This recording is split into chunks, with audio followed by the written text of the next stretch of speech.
हम लोग हमेशा वेद को मंत्र बोलते हैं, इस शब्द को याद रखिएगा। वेद में श्लोक नहीं बोला जाता है, वेद को हम लोग कविता नहीं मानते हैं, क्योंकि कविता श्लोक आदि मन की उपज है।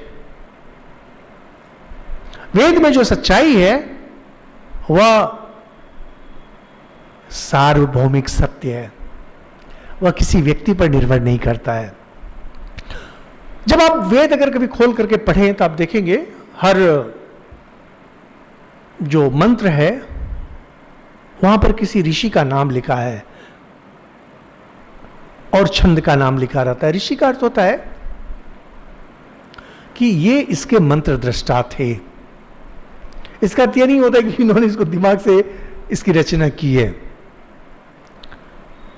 तो उनके जो ये सत्य थे कभी कभी एक पंक्ति में होते थे और कभी एकाधिक पंक्ति में।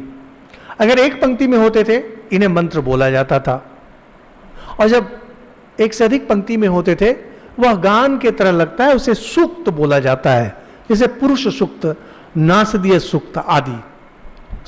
दंत स्व दीर्घकार कौतो युक्त सूक्त मंत्र है जब वह एक पंक्ति या 1.5 पंक्ति का होगा।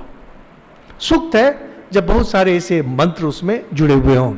साधारणतः ये जो मंत्र हैं इनको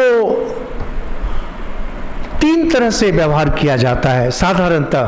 पहला है देवताओं की स्तुति के लिए। यज्ञ के समय देवताओं की स्तुति होती थी, इसे ऋक कहा जाता है, ऋचा। जब हम लोग बोलते हैं ना ऋचा, ऋचा का अर्थ है कि ऋक वेद में इसको रखा गया है और ये ऋक मंत्र है, देवताओं की स्तुति के काम में आते हैं। दूसरा होता है यजु। यजु होता है जब यज्ञ में आहुति दी जाती है जिन मंत्रों की सहायता से, जिन मंत्रों को लिया जाता है यज्ञ में आहुति देने के लिए, उसे हम लोग कहते हैं यजु। और इन दोनों के परे होता है मूलतः ऋग्वेद से ही, जिन्हें आप वीणा पर गान कर सकते हैं या किसी भी इंस्ट्रूमेंट पर गान कर सकते हैं। जैसे कि बंगाल में बहुत प्रचलित है संगच्छध्वम संवदध्वम, ये साम से आया है, क्योंकि इसको आप गाना गा सकते हैं। लेकिन ओम भूर्भुवः स्वः इसको आप गाना नहीं बना सकते हैं, जबरदस्ती आप खींच कर देंगे लेकिन वो गाना नहीं बनेगा। तो जो गाया जा सकता है उसे बोला जाता था साम।